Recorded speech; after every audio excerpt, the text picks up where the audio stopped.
இந்திய நேரப்படி மதியம் 1:30 மணி செய்திகள். முதலில் தலைப்பு செய்திகளை காணலாம். இந்தியாவின் தூய்மையான நகரம் என்கின்ற பட்டத்தை தொடர்ந்து 8ஆம் முறையாக பெற்றது மத்திய பிரதேசத்தின் இந்தூர். தூய்மையான நகரங்களுக்கு விருதை வழங்கி சிறப்பித்தார் குடியரசுத் தலைவர் திரௌபதி முர்மு. கலகமூட்டி குளிர்காய நினைக்கும் தீயவர்களின் எண்ணத்திற்கு இடம் கொடுக்காதீர். காமராஜர் பற்றி அவதூறு பரப்பும் திமுகவினருக்கு அக்கட்சியின் தலைவர் மு.க.ஸ்டாலின் வேண்டுகோள்.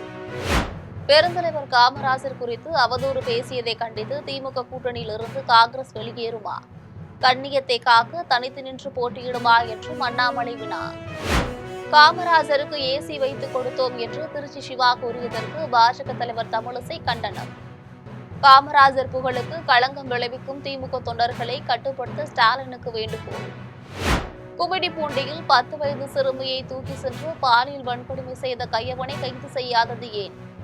சிசிடிவி காட்சிகள் இருந்தும் குற்றவாளியை கைது செய்யாத காவல்துறையினருக்கு நைனா நாகேந்திரன் கண்டனம்.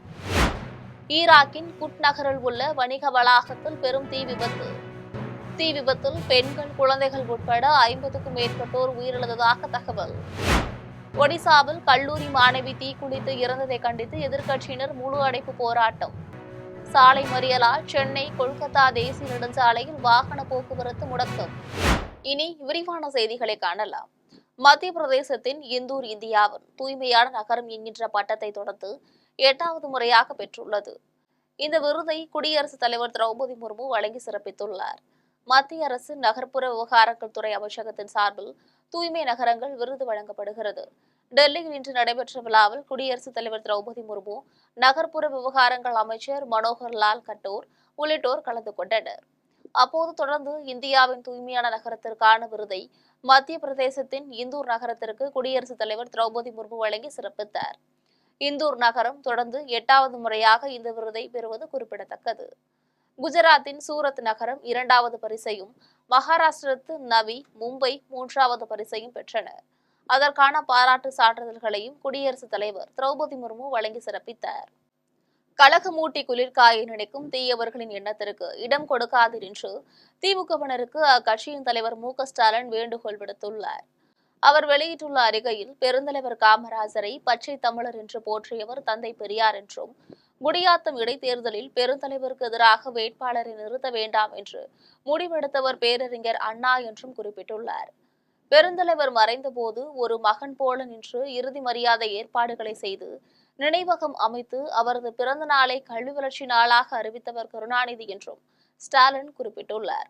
உடல் நலிவுற்ற நிலையிலும் தனது திருமணத்திற்கு நேரில் வந்து பெருந்தலைவர் வாழ்த்தியது தன் வாழ்நாளில் கிடைத்தற்கரிய பெரும் பேறு என்றும் ஸ்டாலின் குறிப்பிட்டுள்ளார். அத்தகைய பெருந்தலைவர் பெருந்தமிழர் குறித்து பொதுவெளியில் சர்ச்சைக்குரிய விவாதங்கள் நடப்பது சரியில்லை என்றும், மரியாதைக்குரிய தலைவர்களின் மாண்பை காக்கும் வகையில்தான் எந்த கருத்தும் பகிரப்பட வேண்டும் என்றும் குறிப்பிட்டுள்ளார். பெருந்தலைவர் காமராஜர் குறித்து உண்மைக்கு புறம்பான அவதூறுகளை திமுக தலைவர்கள் பேசியுள்ள நிலையில், திமுக கூட்டணியிலிருந்து காங்கிரஸ் வெளியேறுமா, தனித்து நின்று போட்டியிடுமா என்று அண்ணாமலை வினவியுள்ளார்.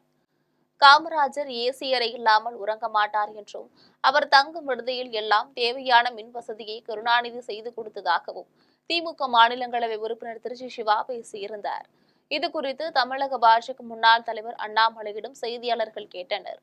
அதற்கு பதிலளித்த அண்ணாமலை, காமராஜர் குறித்து உண்மைக்கு புறம்பான பொய்யான அவதூறுகளை திமுக தலைவர்கள் பேசியுள்ள நிலையில் காங்கிரஸ் இன்னும் அமைதி காப்பது ஏன் என்று வினவினார். இதை கண்டித்து திமுக கூட்டணியிலிருந்து காங்கிரஸ் வெளியே வருமா என்றும், தனித்து நின்று தேர்தலில் போட்டியிட்டு கண்ணியத்தை காக்குமா என்றும் அண்ணாமலை வினவியுள்ளார். போறாங்க, இவ்வளவு பெரிய கட்சியில் எத்தனை பேர் எம்எல்ஏ ஆக முடியுங்கண்ணா? 20 பேர் ஆகலாமா, 30 பேர் ஆகலாமா, 40 பேர் ஆகலாமா? சரி, 100ன்னு வச்சுக்கங்க. ஆனா 50 லட்சம், 60 லட்சம், 80 லட்சம் இருக்கக்கூடிய தொண்டர்களுடைய ஆசை என்ன? என்னுடைய கட்சி ஏதாச்சும் ஒரு மினிஸ்ட்ரியில் உட்காரும் பொழுது ஒரு நல்லதை பண்ணுவாங்க, அதை பார்த்து நான் பெருமைப்பட்டுக் கொள்வேன் தான் ஒரு தொண்டன் நினைப்பான். எல்லா தொண்டனுக்கும் சீட்டு யாரு கொடுக்க போறது? அதனால தொண்டனுக்கும் தலைவனுக்கும் அடிப்படையில் எண்ணத்துல மாற்றம் இருக்கும்.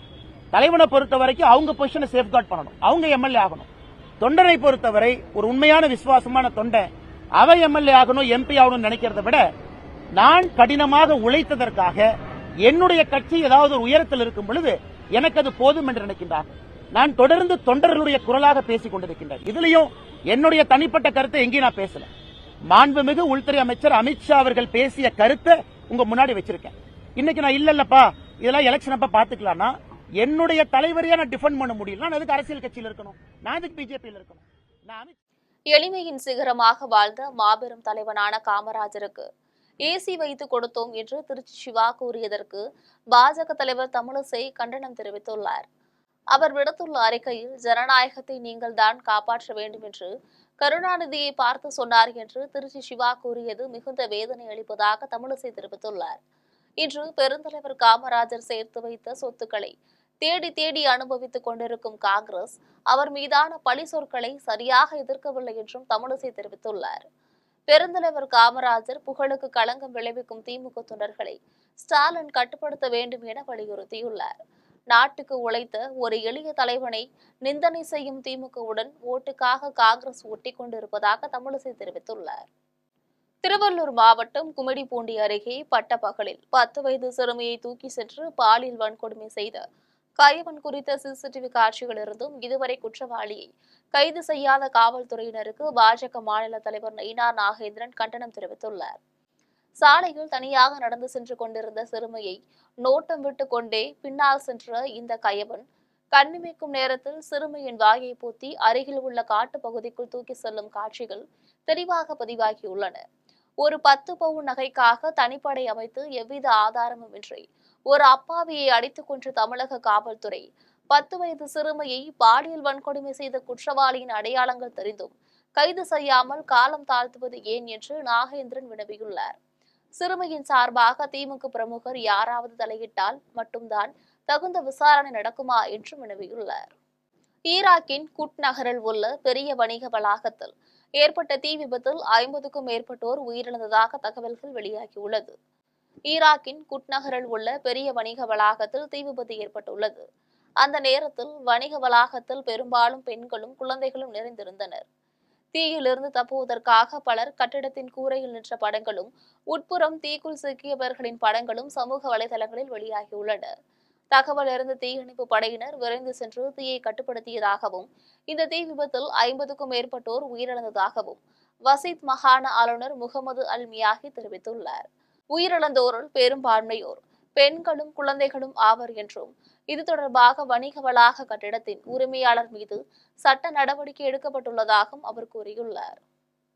நாட்டின் வட மாநிலங்களிலும் இமயமலை பகுதிகளிலும் கனமழை பெய்ததால் கங்கையில் வெள்ளப்பெருக்கு ஏற்பட்டு நீர்மட்டம் உயர்ந்துள்ளது. இமாச்சலம், உத்தரகண்ட், பஞ்சாப், ஹரியானா, உத்தரப்பிரதேசம் ஆகிய மாநிலங்களில் தென்மேற்கு பருவமழை தீவிரமடைந்துள்ளது. கடந்த சில நாட்களாக கனமழை பெய்து வருவதால் கங்கையிலும் அதன் துணையாறான யமுனையிலும் வெள்ளப்பெருக்கு ஏற்பட்டுள்ளது. இதனால் உத்தரப்பிரதேசத்தின் வாரணாசியில் கங்கை ஆற்றின் நீர்மட்டம் உயர்ந்துள்ளது. ஆற்றின் கரையில் உள்ள படித்துறைகள், படகு துறைகள், சிறிய கோவில்கள் வெள்ளத்தில் மூழ்கியுள்ளன. கரையொட்டிய வீடுகளுக்குள்ளும் வெள்ளம் புகுந்துள்ளது. ஒடிசாவில் கல்லூரி மாணவி தீக்குளித்து இறந்ததை கண்டித்து எதிர்க்கட்சியினர் நடத்திய முழு அடைப்பு போராட்டத்தால் சென்னை கொல்கத்தா தேசிய நெடுஞ்சாலையில் வாகன போக்குவரத்து முடங்கியுள்ளது. ஒடிசா மாநிலம் பாலசூர் மாவட்டத்தில் உள்ள பக்கீர் மோகன் கல்லூரியில் படித்த மாணவி கல்லூரியில் அளித்த நெருக்குதல் காரணமாக தீக்குளித்து மருத்துவமனையில் சிகிச்சை பயனின்றி உயிரிழந்தார். இந்நிலையில் மாணவி விவகாரத்தில் விரைவான நடவடிக்கை எடுக்காத ஒடிசா மாநில பாஜக அரசை கண்டித்து காங்கிரஸ், கம்யூனிஸ்ட், மார்க்சிஸ்ட் கம்யூனிஸ்ட் ஆகிய கட்சிகள் சார்பில் இன்று மாநிலம் தழுவிய முழு அடைப்பு போராட்டம் நடைபெற்று வருகிறது. இதனால் தலைநகர் புவனேஸ்வரம், பூரி, பத்ராக் ஆகியவற்றில் கடைகள் அனைத்தும் மூடப்பட்டுள்ளன. மாநிலத்தின் பல்வேறு பகுதிகளில் எதிர்க்கட்சியினர் சாலை மறியலிலும் ரயில் மறியலிலும் ஈடுபட்டுள்ளனர். இதனால் சென்னை கொல்கத்தா தேசிய நெடுஞ்சாலையில் ஆயிரக்கணக்கான சரக்கு லாரிகள் பல கிலோமீட்டர் தொலைவுக்கு அணிவகுத்து நிற்கின்றன. வீட்டு கழிவுநீர் முதல் தொழிற்சாலை கழிவுகள் வரை அனைத்து வகையான மாசுபாட்டையும் கட்டுப்படுத்துவதற்கான தீர்வை கண்டுபிடித்துள்ளதாக கோவையை சேர்ந்த மேக் இந்தியா நிறுவனம் அறிவித்துள்ளது. மேக் இந்தியா நிறுவனத்தின் தலைவரும் மனுநீதி அறக்கட்டளையின் நிர்வாக அரங்காவலருமான மாணிக்கம் அத்தப் கவுண்டர் கோவையில் செய்தியாளர்களிடம் பேசினார். அப்போது இந்தியாவை மாசில்லா நாடாக உருவாக்க வேண்டும் என்பதே மேக் இந்தியா நிறுவனத்தின் குறிக்கோள் என்று அவர் தெரிவித்தார். தங்கள் நிறுவனம் காற்று, நீர், மண் ஆகியவற்றின் மாசுபாட்டை தடுக்க ஒரு விரிவான காப்புரிமை பெற்ற உலகிலேயே முதன்மையான தீர்வை உருவாக்கி வெற்றிகரமாக களத்தில் சோதித்துள்ளதாக தெரிவித்தார். நாங்கெல்லாம் மேக் இந்தியா லிமிடெட்ங்கிற கம்பெனியில் பொதுநல நோக்கோட எல்லா பொல்யூஷனுக்கும் சொல்யூஷன் கண்டுபிடிக்கணும் அப்படிங்கிற நோக்கத்தில் கடந்த 10 வருஷமாக வேலை செஞ்சுட்டு இருக்கோம். அப்துல் கலாம் ஐயா தான் எங்களுடைய மோட்டிவேட்டர். அவர் இல்லை, பட் இருந்தாலும் அவருடைய பணியை நாங்கள் தொடர்ந்துகிட்டு இருக்கிறோம். நீங்கள் என்ன சொல்யூஷன் வேணாலும் சொல்லுங்கள், எங்ககிட்ட சொல்யூஷன் இருக்குது. மனித குலம் இந்த 2100 காணாதுன்னு சொல்லி சயின்டிஸ்ட் ப்ரெடிக்ட் பண்ணியிருக்காங்க. அது அது அப்படி நடக்காது. நாங்கள் வந்திருக்கிறோம், சொல்யூஷன் கொடுக்குறோம். எல்லா பொல்யூஷனுக்குமே நேமிட் ஒரு வருஷப்படி சொல்ல போனோம்னா சிவேஜ் வாட்டரை இல்லாமல் பண்ணிட்டு இருக்கிறோம். கடந்த 7-8 வருஷமாக பண்ணிட்டு இருக்கிறோம். சிவேஜ் வாட்டரை வராது, பண்ணிடலாம், டெக்னாலஜி இருக்கு. அப்புறம் திடக்கழிவே இருக்காது, 24 மணி நேரத்தில் காலி பண்ணிடலாம். திடக்கழிவு இதுவே லேண்ட்ஃபில்லோ அல்லது ஸ்டோரேஜ் ஃபெசிலிட்டியோ வேண்டியதில்லை, அன்னன்னைக்கே காலி பண்ணிடலாம். இது 2வது. 3வது, திருப்பூர் மாதிரி சாயப்பட்டறைக்கு சாயக்கழிவு நீரை இல்லாத பண்ணிட்டோம். தஞ்சாவூர் மாவட்டம் பூவத்தூர் அரசு பள்ளியில் மும்பையை சேர்ந்த தனியார் நிறுவனம் 1 கோடி ரூபாய் மதிப்பீட்டில் 4 ஸ்மார்ட் வகுப்பறைகள் கொண்ட கட்டிடத்தை கட்டிக் கொடுத்துள்ளது. ஒரத்தநாடு அருகே உள்ள பூவத்தூர் அரசு உயர்நிலைப் பள்ளியில் 500க்கும் மேற்பட்ட மாணவ மாணவிகள் படித்து வருகின்றனர். இந்த பள்ளியில் மாணவர்கள் சேர்க்கை அதிகரிக்க பொதுமக்கள், முன்னாள் மாணவர்கள் ஒன்றிணைந்து பள்ளிக்கு தேவையான பொருட்கள், மாணவர்கள் சென்று வர வேன் ஆகியவற்றை வழங்கியுள்ளனர். இந்நிலையில் பள்ளி மாணவர்களின் எண்ணிக்கைக்கேற்ப இங்கு வகுப்பறைகள் இல்லாததால் பொதுமக்கள் தனியார் அறக்கட்டளையை தொடர்பு கொண்டுள்ளனர். அதை ஏற்றுக்கொண்ட மும்பையை சேர்ந்த ப்ளூசிப் என்ற தனியார் நிறுவனம் 1 கோடி ரூபாய் மதிப்பீட்டில் 4 ஸ்மார்ட் வகுப்பறைகள் கொண்ட கட்டடத்தை கட்டி மாணவர்களின் பயன்பாட்டிற்கு வழங்கியுள்ளனர். விழுப்புரம் மாவட்டம் செஞ்சி பேரூராட்சியில் உங்களுடன் ஸ்டாலின் திட்ட முகாமினை சட்டமன்ற உறுப்பினர் செஞ்சி மஸ்தான் தொடங்கி வைத்தார். செஞ்சி பேரூராட்சி நடைபெற்ற உங்களுடன் ஸ்டாலின் திட்ட முகாமில் சட்டமன்ற உறுப்பினர் செஞ்சி மஸ்தான் கலந்து கொண்டு பொதுமக்களிடமிருந்து மனுக்களை பெற்றுக் கொண்டார். இந்த மனுக்களை கணினி மூலமாக பதிவேற்றம் செய்து 45 நாட்களுக்குள் உரிய சேவைகளையும் தீர்வுகளையும் பொதுமக்களுக்கு வழங்க வேண்டும் என துறை சார்ந்த அதிகாரிகளுக்கு அறிவுறுத்தினார். அதன் பின்னர் பொதுமக்களுக்கு நலத்திட்ட உதவிகளை வழங்கினார். இந்நிகழ்ச்சியில் செஞ்சி பேரூராட்சி தலைவர் முக்தியார் அலி மஸ்தான் உள்ளிட்டோர் கலந்து கொண்டனர். கன்னியாகுமரி மாவட்டம் குளித்துறை நகராட்சி சார்பில் நடத்தப்படும் வாவுபலி பொருட்காட்சியில் நைட்டி அணிந்து ஆபாசமான முறையில் ஆட்டம் போட்ட இளைஞர்களை கண்டு பொதுமக்கள் அச்சமடைந்தனர். குளித்துறை நகராட்சியில் தாமிரபரணி ஆற்றின் கரையில் ஆண்டுதோறும் ஆடி அமாவாசையொட்டி 20 நாட்கள் வாவுபலி பொருட்காட்சி நடத்தப்படுகிறது. இந்த ஆண்டு வாவுபலி பொருட்காட்சியை ஜூலை 9ஆம் தேதி பால்வளத்துறை அமைச்சர் மனோ தங்கராஜ் தொடங்கி வைத்தார். நாள்தோறும் பெண்கள், குழந்தைகள் உட்பட ஏராளமானோர் குடும்பமாக வந்து பொருட்காட்சியை பார்த்து செல்கின்றனர். நேற்று வாவுபலி பொருட்காட்சியை காண வந்த பெண்கள், குழந்தைகள் முன்பு நைட்டி அணிந்து ஆபாசமான முறையில் நடனமாடிய இளைஞர்களை கண்டு அவர்கள் அச்சமடைந்தனர். மயிலாடுதுறை அருகே செம்பனார் கோவிலில் பாமகவின் 37ஆம் ஆண்டு தொடக்க விழா நடைபெற்றது. செம்பனார் கோவில் கடைவீதியில் பாமக 37ஆம் ஆண்டு தொடக்க விழா ஒன்றிய செயலாளர் ராஜசேகர் தலைமையில் நடைபெற்றது. இந்த விழாவில் மாவட்ட செயலாளர் சித்தமல்லி பழனிசாமி கலந்து கொண்டு கட்சியின் சாதனைகள், போராட்டங்கள் குறித்து உரையாற்றினார். வன்னியர்களுக்கு 10.5 விழுக்காடு இடஒதுக்கீடு வழங்க கோரி விழுப்புரத்தில் அன்புமணி தலைமையில் நடைபெறும் போராட்டத்தில் கலந்து கொள்ள வேண்டி துண்டு பிரசுரங்களை கட்சி நிர்வாகிகளுக்கு வழங்கினார். இதில் மாநில செயற்குழு உறுப்பினர் தமிழ், மாவட்ட துணைத் தலைவர் பாலு ஆகியோர் கலந்து கொண்டனர். மதுரையில் தமிழக வெற்றி கழகத்தின் 2வது மாநாடு நடத்துவதற்காக பந்தர்கால் நடும் நிகழ்ச்சியில் கட்சியின் முக்கிய நிர்வாகிகள் கலந்து கொண்டனர். தமிழக வெற்றி கழகத்தின் 2வது மாநாடு ஆகஸ்ட் 25ஆம் நாள் மதுரை பாரபத்தியில் நடைபெற உள்ளது. இதற்காக 237 ஏக்கர் பரப்பளவில் நிலத்தை திருத்தி சீரமைத்து வருகின்றனர். மாநாட்டு திடலில் பந்தர்கால் ஊன்றும் நிகழ்ச்சியில் கட்சியின் மாவட்ட செயலாளர்கள், நிர்வாகிகள் கலந்து கொண்டனர். தமிழ்நாடு முதல்வர் ரோடு ஷோ, மத்திய உள்துறை அமைச்சர் அமித்ஷா தலைமையில் பாஜக தென் மாவட்ட நிர்வாகிகள் ஆலோசனை கூட்டம், இந்து முன்னணி முருக பக்தர்கள் மாநாடு என மதுரையில் தொடர்ச்சியாக அனைத்து கட்சியினரும் விழா நடத்தி வருகின்றனர். இதில் தற்போது விஜய் மாநாடு நடத்த உள்ளார். திருவண்ணாமலை மாவட்டம் வந்தவாசி அடுத்த மேட்டூரை சேர்ந்த பழங்குடி மக்கள் மற்றும் மாற்று இடத்தில் பட்டா கேட்டு வட்டாட்சியரிடம் மனு அளித்தனர். வந்தவாசி அடுத்த சேதாரக்குப்பம் ஊராட்சிக்கு உட்பட்ட மேட்டூரில் நீர்நிலை புறம்போக்கில் 3 தலைமுறைகளாக 15 இருளர் பழங்குடியினர் வசித்து வருகின்றனர். இவர்களில் அரசாங்கத்தின் தொகுப்பு வீடுகள் திட்டத்தில் பயனாளிகள் தேர்வாகியும் வீட்டுமனை பட்டா இல்லாததால் பெருத்த மன உளைச்சலில் இருக்கின்றனர். மேலும் மாற்று இடத்தில் வீட்டுமனை பட்டா கோரி மார்க்சிஸ்ட் கம்யூனிஸ்ட் கட்சி, தமிழ்நாடு மலைவாழ் மக்கள் சங்கம் சார்பாக தொடர்ச்சியாக பல்வேறு போராட்டங்கள் நடத்தினர். இப்போராட்டத்தின் பொது பட்டா வழங்குவதற்காக வருவாய்த்துறை அதிகாரிகள் தெரிவித்துள்ளனர். ஆனால் இதுவரை பட்டா வழங்கவில்லை. இந்நிலையில் மேட்டூர் பகுதியை சேர்ந்த பழங்குடியின மக்கள் மார்க்சிஸ்ட் கம்யூனிஸ்ட் கட்சி வட்டார செயலாளர் அப்துல் காதர் தலைமையில் வந்தவாசி வட்டாட்சியர் தட்சிணாமூர்த்தியிடம் மாற்றிடத்தில் பட்டா வேண்டி மனு அளித்தனர். அப்போது மாவட்ட செயலாளர் செல்வன், மாவட்ட குழு உறுப்பினர் சுகுணா, இடைக்குழு உறுப்பினர் சுகுமார், கிளை செயலாளர்கள் தேவராஜ், சிவகுமார் ஆகியோர் உடனிருந்தனர். திண்டுக்கல் மாவட்டம் கொடைக்கானல் மலைப்பகுதிகளில் லேசான மழை பெய்ததால் குளிர்ச்சியான சூழல் நிலவுகிறது. கொடைக்கானல் மலைப்பகுதிகளில் காலை முதலே வானம் மேகமூட்டத்துடன் காணப்பட்ட நிலையில் நண்பகல் வேளையில் பனிமூட்டம் தரையிறங்கி காணப்பட்டது. இதனால் எதிரே வருபவர்கள் கூட தெரியாத நிலையில் அடர்ந்த பனிமூட்டத்துடன் கூடிய லேசான சாரல் மழையும் பெய்ய தொடங்கியது. மேலும் அடர்ந்த பனிமூட்டம் காரணமாக வாகனங்களில் முகப்பு விளக்குகளை ஒளிரவிட்டபடியே வாகன ஓட்டிகள் பயணித்தனர். பேருந்து நிலையம் ஏரி சாலை, அண்ணாநகர், மூஞ்சிக்கல் உள்ளிட்ட பல்வேறு பகுதிகளில் அடர்ந்த பனிமூட்டத்துடன் காணப்பட்டது. அதேபோல ஒரு சில இடங்களில் 1 மணி நேரத்திற்கு பரவலாக மழை பெய்தது. பின்னர் நீண்ட நாளுக்கு பிறகு பெய்த இந்த கனமழையால் குளிர்ச்சியான சூழல் நிலவு வருகிறது.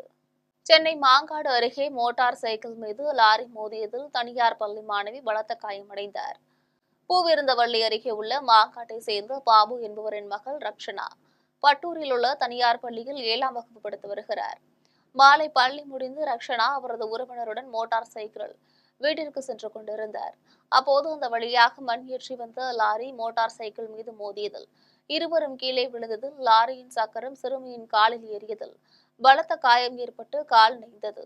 இதையடுத்து அங்கிருந்தவர்கள் ரக்ஷனாவை மீட்டு போரூரில் உள்ள தனியார் மருத்துவமனையில் சிகிச்சைக்காக சேர்த்தனர்.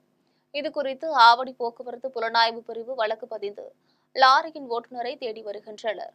பள்ளி அருகிலேயே தனியாருக்கு சொந்தமான இடத்தில் அடுக்குமாடி குடியிருப்பு கட்டுவதற்காக பள்ளம் தோண்டி மண் எடுக்கப்பட்டு வருவதாக அப்பகுதி மக்கள் தெரிவித்தனர்.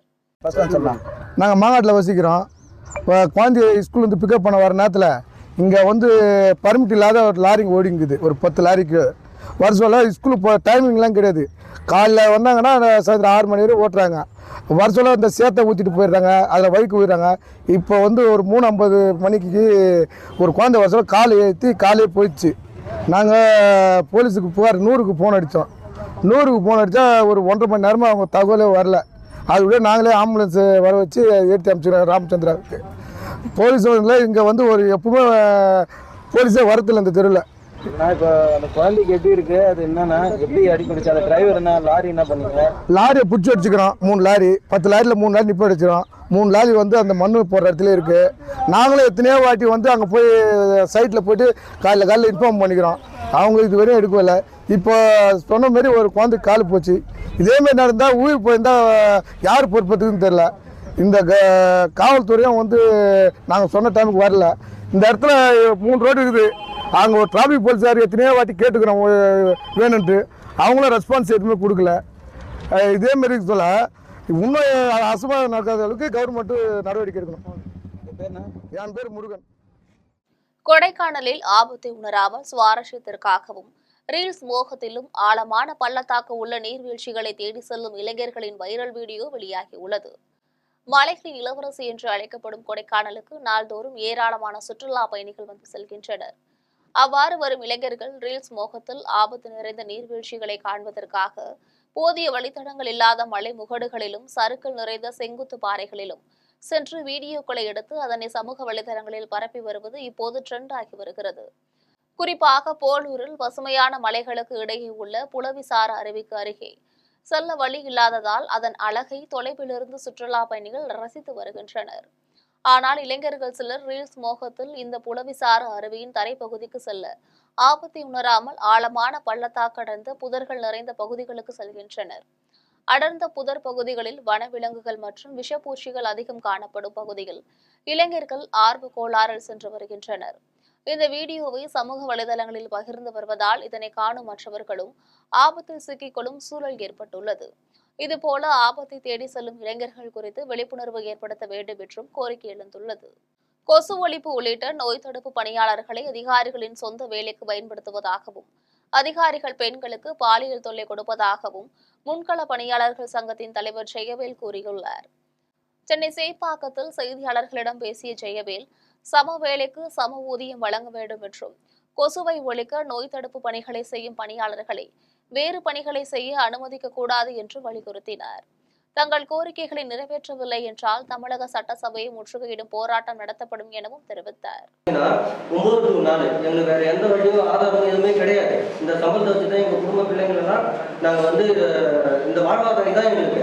இப்போ மாசம் சம்பளம் தான் எங்களுக்கு கஷ்டம் கிடையாது. எங்களுக்கு பார்த்தீங்கன்னா காலம் 9 to 4 மணிக்குன்னா அதுலேயே நாங்கள் வந்து வெஹிக்கிளுக்கு வந்து பெட்ரோல் போட்டுருக்கோம், அதுலேயே நாங்கள் சாப்பிட்டுக்கணும். இப்போ சம்பளம் வராத பட்சத்தில் எங்களுக்கு ரொம்ப நெருக்கடியில் இருக்கிறோம்.